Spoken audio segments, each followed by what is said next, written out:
Did you know that, in the past, you had to pay a toll fare to cross London's Waterloo Bridge? In the Victorian era, other bridges were free to cross. True, for a lot of people, crossing nearer home, south of the River Thames, between the bars, music halls and theatres in the West End, would have been convenient.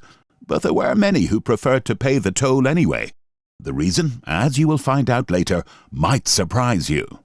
The bridge was constructed privately by the Strand Bridge Company and was originally to be named the Strand Bridge, but was renamed shortly before its opening in 1817 as Waterloo Bridge to commemorate the famous battle. Opened as a toll bridge, people had to pay to cross until 1878. It had a toll keeper and gates. Interestingly, the bridge that stands today isn't the original. Following structural failings, the bridge was reconstructed and opened in 1942, though it took until 1945 for it to be completed, being the only Thames bridge to be damaged by German bombers in World War II. Some granite from the original bridge was reused in construction of the new bridge, but stone from the old bridge can be found in some unexpected places. Between the spans of Commonwealth Avenue Bridge in Canberra, Australia, in the construction of a monument to Paddy the dog on Queen's Wharf, Wellington, New Zealand, and with further pieces of stone used in the construction of the house of author Dornford Yeats in Zimbabwe. Timbers were also used for shelves and wall panels in Anglesey Abbey House, England.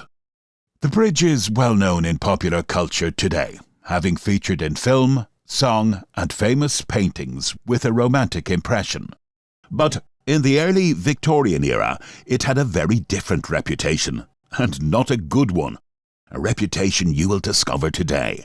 Find out what dress women and shadows were in an account told by a Victorian journalist. He walked the bridge at night to find out for himself why London's unfortunate were drawn there, or escorted there, after dark to a place of the homeless and the wretched, on what became known as the Bridge of Sighs. Before we move on, if you're interested in history like this, and you want to find out more about what life was really like for people in the past, please consider subscribing for more content. If you'd like to support what we make for you, check out the description for links to ways you can help us continue bringing the past alive. It was not in furtherance of any preconceived plan that midnight found me on Waterloo Bridge, or that I might set at rest any speculations previously formed on the subject of the watery depths, the scene of so many terrible leaps in the dark. It was not that it had occurred to me that the Bridge of Sighs offered a fair post of observation to anyone who felt curious in the matter, for gaining information as to the growth and development of those driven to madness when it took this direction, to learn how many unfortunates there were who came to the centre parapet of the grey bridge to brood on the terrible intent, perhaps in the hope that opportunity for its consummation would suffice to dispel the lingering love of life and the horror of an untimely end that hitherto had held them back. I had, I say, no inclination to speculate on how many had repented of their rash design as soon as they had paid the halfpenny and the click of the turnstile intimated that now the way was clear. How many came hurrying in the dark and in frantic haste to find wholesome sedatives for their disordered brain in a contemplation of the black and awful depth, and in the bleak wind that blew off the icy water. I had not sought the Bridge of Waterloo for any such study. Had such been my intent, I should probably have selected a finer night, for even in early summer the arches of granite that span the River Thames do not present the most desirable promenade. After the churches have chimed 12, and there is a northeast wind blowing, with a rain which is none the less spiteful because it is small. I was a passenger on the bridge in question, and at the time stated simply because, in the course of common events, it happened so, and I don't suppose that I should have paused between the boundary turnstiles, only that I came on a policeman in altercation with a woman who, it appeared, had made herself as comfortable as circumstances would permit, and with the intention of passing the night huddled up in a corner of one of the stone recess seats. She was an elderly female, and very drunk, which may have accounted for the unreasonableness of her argument. In the first place, she fiercely resented the officer's interference at all, and, with an outburst of virtuous indignation that rendered her almost unintelligible, wished to be informed what that functionary took her for. Perhaps it was too bad of the policeman to hazard the opinion that she was what he called a nondescript, and fortunate for him that the appalling imputation reduced her to a condition of speechlessness, from which she emerged several seconds afterwards in a flood of tears. She would not move off the wet stones, in which her skirts were dabbling. She had paid her halfpenny, and that, she maintained, entitled her to the use of Waterloo Bridge during her pleasure. But the policeman, who was good-natured and forbearing, could not be brought to take this view of the matter. "That's a stale story," said he. "If I was to let it pass with everybody who pitches it to me, the seats would be like a common lodging-house.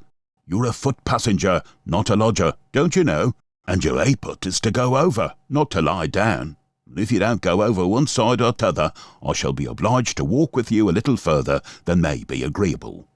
After which unmistakable hint, in the most friendly manner, he threw the light of his bull's eye on her, stood her upright, put straight her bonnet, which was flat as a pancake in consequence of her having made a pillow of it, and turned her face to the Surrey side, towards which she went staggering, still bewailing that she should have lived all these years, and reared 11 children, the ugliest one of which was a beauty compared with the policeman, and after all that to be compared to a nondescript. "You are not troubled with many such customers as that, I hope, policeman?" I remarked. "A dozen of 'em in a night, sometimes," he replied, and immediately added, "but they are of a mild sort compared with some we have to deal with.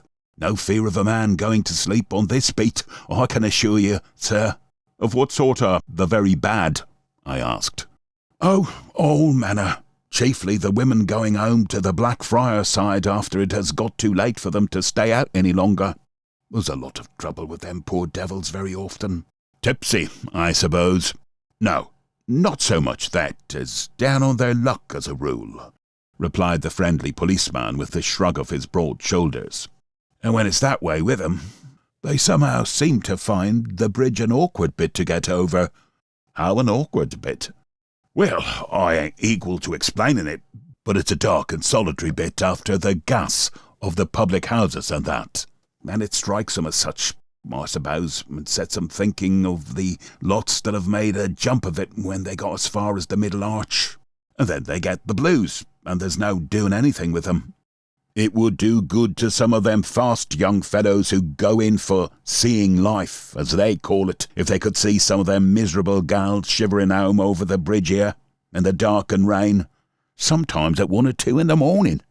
I expressed to the worthy constable my opinion that there could be no doubt of it, at the same time resolving that I would wait a little on the bridge in order to see for myself what were the kind of customers that passed the tollman's wicket at the small hours of morning. It was nearly 1 o'clock, and nothing particularly worth mentioning occurred for nearly an hour, except the amazing number of wretched girls and women who came hurrying from the Strand side of the bridge, and with an aspect exactly as opposite to gay as black as to white, making haste through the rain which had saturated their flimsy skirts and covered the pavement with a thick paste of mud, cruelly cold to ill-shod feet towards the miserable lodgings in the poorer neighbourhoods of Lambeth and Blackfriars, which were dignified with the name of home. The only ones of the shocking sisterhood who evinced any signs even of cheerfulness were those, and they were the majority, who were the worse for drink, and they might always be known from the rest, though their step was steady as the best, by their singing, which, perhaps, was by way of keeping their courage up, as small boys in dark places take to whistling. But there were many, and amongst them the youngest, who looked so wretchedly wet, cold and utterly comfortless, that it would have been a mercy rather than a sin to have conferred a glass of brandy on them. "Give me a penny, the Lord will be good to you," said one of these poor little mortals, whose thin shawl clung wet to her narrow shoulders. You wouldn't think twice about it if you knew how perishing cold I was. But what can you buy for a penny, and at this time, that will warm you? I could get a pennyworth of coffee at the stall on the other side, and a warm at the fire. That'll be better than nothing before I go home. And it is true that you can get a cup of coffee and a seat by the fire for a penny? It would be a bad job for a good many like me if they couldn't. He's as good as a father to us, that old coffee man. And the wretched child, for really she was little better, laughed at her small joke till she set herself coughing in a manner that would have been unbearably painful to hear, but that there might be heard in it a grim promise that the downward steep on which she had set her young feet would be but a brief one. Having furnished her with the price of the coffee, I thought it might be worth the few minutes' walk to see if the fatherly stall-keeper had any but an imaginary existence. She was truthful in this instance, however.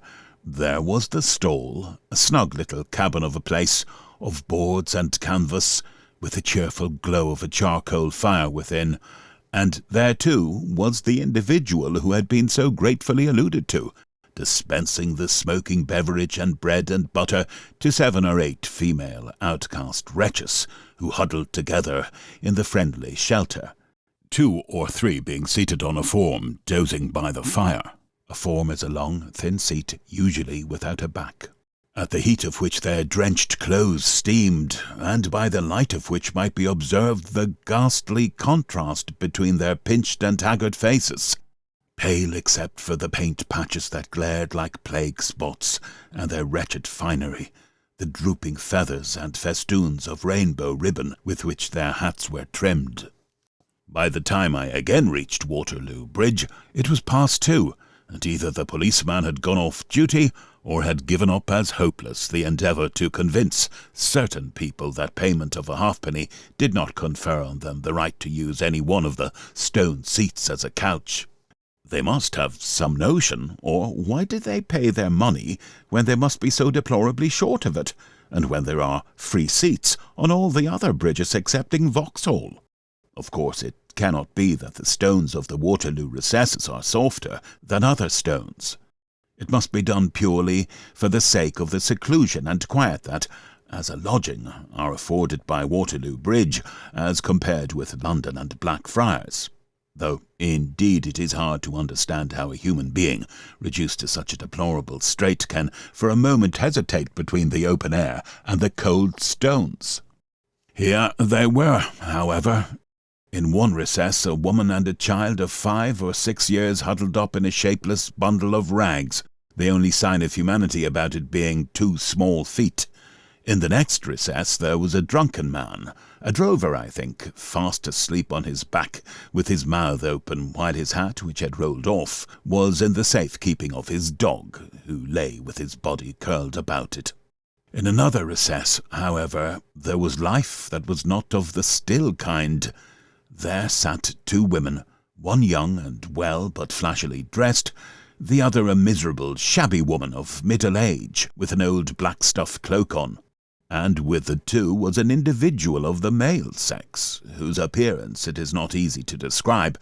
If you can imagine a man whose visage was a blending of the characteristics that distinguish the dog-stealer, the area sneak, and the fighting man, he may form some idea of the cadaverous, vicious-looking individual in question. The place was so still that there was no necessity to cross the road to hear what was going on. "It's all nonsense what she says about not going back, you know," said the shabby woman. "She'll have to do it. I ain't going to get into a row on her account." "Law, you needn't fret about that," growled the cadaverous gentleman, with a growl that sounded like a preliminary to a bite. "She'll come to her senses when she's had her temper out a bit and had a cooler. She'll find it hot for herself if she doesn't. She's the pretty one to cut the high caper without a rag to call her own." This last sneer at her poverty stung the showily dressed young woman over whose fine mantle and bonnet the shabby woman had solicitously cast a corner of her frowsy old cloak to protect them from the rain, and provoked her to immediate and fierce reply. "Curse you both!" she exclaimed, starting up from the shabby woman's protecting wing. "Dear me, she'll get her clothes drenched," cried this worthy person, wringing her dirty hands in despair. "Curse you both!" exclaimed the girl. And who was it that robbed me of my good clothes? Who cheated and plundered me but you, you thief? This to the cadaverous gentleman. And this set over there, till I hadn't a skirt to call my own. Never mind who cheated you. That's nothing to them clothes what's only lent you, growled the bully. If you don't know how to behave in 'em, come on home and get out of 'em. It isn't likely that this woman who was sent with you to look after you is going back to tell 'em that you slipped off. And then, for the first time, perceiving me, the villain nudged the shabby woman and again addressing the girl in a softer voice, remarked that it was no good her sitting there, catching cold, and that they might just as well walk as they talked, on which the trio moved off towards the Surrey side, the young woman still persisting that she wouldn't go back. She would sooner be dead and buried. That's the way with them marms. They gets a silk gown on, and then a duchess ain't good enough to be their sister. Serve her right, whatever she gets. It was a female voice that gave utterance to these generous sentiments, a ragged wretch, starved-looking, and with the bones showing sharp under her white skin, but who somehow contrived to get so intoxicated that she had to hold on by the stonework for support. "Do you know her?" I asked. Not her, I don't, but I know the set, returned the Scarecrow spitefully. She's a dress woman, that's what she is. A dress woman? Oh, one of them that they tug out so that they may show off at their best and make the most of their faces. But they can't trust 'em, pursued the awful creature, venturing to take the steadying grasp from the stone coping that she might clap both her skinny hands in gleeful malice. They can't trust him. You heard that. They never trust him further than they can see him. You might tell that by the shadder. Shadow? By the what? The shadder. That was the shadder. The woman that was with her. They call 'em that because they stick so close to 'em and never leave the track of 'em. Not for a minute. They're no more their own mistresses than galley slaves are, and serve 'em right. And who was the man? I asked. But however much the creature of rags and gin lacked sympathy for the wretched victim of the shadder, she had no good word for the male ruffian. He hasn't got a name, she replied scornfully. That has.